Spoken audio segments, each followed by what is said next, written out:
India জোট করবার সিদ্ধান্ত নিল, তখন এই মমতা ব্যানার্জি গর্ব করে বলেছিল আমি তো নাম দিলাম ইন্ডিয়া জোটে। এই মমতা ব্যানার্জি বলেছিল সেই মিটিংয়ে, রাহুল গান্ধী আমার নেতার সম্মুখীন। আগামী দিনে দেশে সংবিধান থাকবে কিনা তার গ্যারেন্টি নেই, দেশের মানচিত্র ঠিক থাকবে কিনা, দেশের গণতন্ত্র ঠিক থাকবে কিনা তা আজ প্রশ্ন হয়ে দেখা দিয়েছে। এ কথা কংগ্রেস বলছে তা নয়। আজকে ভারত সরকারের যিনি অর্থমন্ত্রী, সেই অর্থমন্ত্রীর নাম নির্মলা সীতারামন, তার স্বামী পরকালা সীতারামন, তার স্বামী বলছে বিজেপি পার্টির নরেন্দ্র মোদী সরকারের অর্থমন্ত্রীর স্বামী বলছে আগামী দিনে মোদীকে ভোট দেওয়া মানে এদেশের মানচিত্র বদলে দেওয়া, মোদীকে ভোট দেওয়া মানে এদেশের সংবিধান বদলে দেওয়া, মোদীকে ভোট দেওয়া মানে এমন অবস্থা হতে পারে যে আগামী দিনে আর আমাদের দেশে ভোট দেওয়ার সুযোগ ভারতবর্ষের মানুষকে হারাতে হওয়া। এইরকম জায়গায় দাঁড়িয়ে যখন ধাপ্পার পর ধাপ্পা দিয়ে দেশ চলছে, তখন কংগ্রেস বলেছিল যে মোদীকে আজও হারানো যায়। 2019 সালে নির্বাচনে মোদী ক্ষমতায় এলেও ভারতবর্ষে মানুষের দেওয়া ভোটে মাত্র 37% ভোট তিনি পেয়েছিলেন।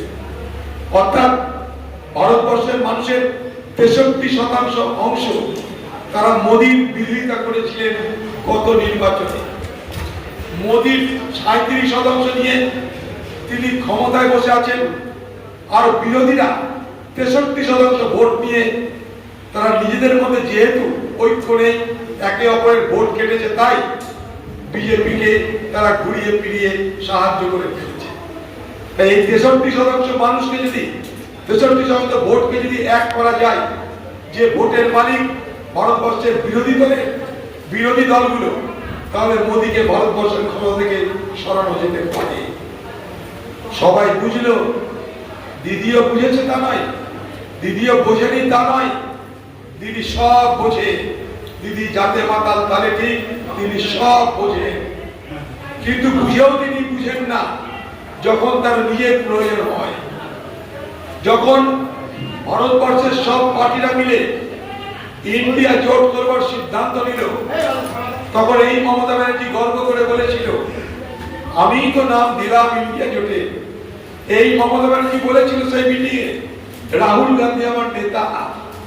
তারপর কি এমন ঘটলো আমরা জানতে পারলাম না। হঠাৎ একদিন শুনছি দিদি আর ইন্ডিয়া জোটে থাকবে না। এইরকম ভাবে প্রথম ইন্ডিয়া জোট থেকে বেরিয়ে গেল কে? বিহারের মুখ্যমন্ত্রী নীতিশ কুমার। বিহারের মুখ্যমন্ত্রী নীতিশ কুমার তিনি প্রথম বললেন ইন্ডিয়া জোটে থাকবো না, আমি বিজেপির সঙ্গে হাত মিলিয়ে বিহারের সরকার গঠন করব। জেডিইউ নেতা নীতিশ কুমার তিনি প্রথম বেইমানি করলেন ইন্ডিয়া জোটের সঙ্গে। দ্বিতীয় বেইমানের নাম পশ্চিমবঙ্গের মুখ্যমন্ত্রী মমতা ব্যানার্জি, তিনি বললেন আমিও ইন্ডিয়া জোটে থাকবো না। তাদের এই কথা শুনে সব থেকে বেশি খুশি হয়েছিল কে? সব থেকে বেশি খুশি হয়েছিল প্রধানমন্ত্রী নরেন্দ্র মোদী। তিনি দেখলেন আমার বিপদ কেটে যাচ্ছে। কিন্তু না, আজ ভারতবর্ষের দিকে দিকে সর্বস্তরের মানুষ ঐক্যবদ্ধ হচ্ছে। হিন্দু, মুসলমান, শিখ, খ্রিস্টান সকলে মিলে ঐক্যবদ্ধ হয়ে আজ নরেন্দ্র মোদীর রাতের ঘুম কেড়ে নিয়েছে।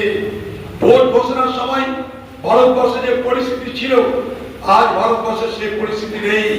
আমি খুব দায়িত্ব নিয়ে আপনাদের বলতে পারি, ভারতবর্ষের পরিস্থিতি দিনের পর দিন পাল্টাচ্ছে।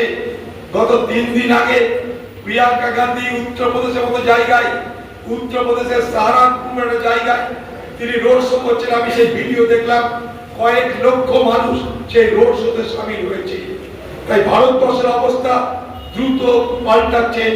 ভারতবর্ষের মানুষ বুঝতে পারছে যে আমাদের সঙ্গে চালাকি করা হয়েছে, আমাদের সঙ্গে সঠতা করা হয়েছে। তাই মোদীকে খুশি করতে বাংলার দিদি ইন্ডিয়া জোটে না থাকতে পারে, ইন্ডিয়া জোটকে দুর্বল করবার চেষ্টা করতে পারে, কিন্তু এই বাংলাতে আমরা বামপন্থীরা মিলেমিশে এখানে যে জোটের ভোট করছি, সেই জোটের ভোটের অগ্রগতি সারা বাংলা জুড়ে আপনারা দেখতে পাচ্ছেন। সারা বাংলা জুড়ে তৃণমূলের প্রচারে শুধু দিদিকে দেখতে পাবেন আর তার খোকা বাবুকে দেখতে পাবেন। মানুষের কোনো সেখানে উচ্ছ্বাস নেই, মানুষের কোনো উদ্দীপনা নেই। উল্টো দিকে আপনারা আজকে কংগ্রেস আর বামের যে সংঘবদ্ধ শক্তি, সেই শক্তির এখানে প্রতিফলন দেখুন।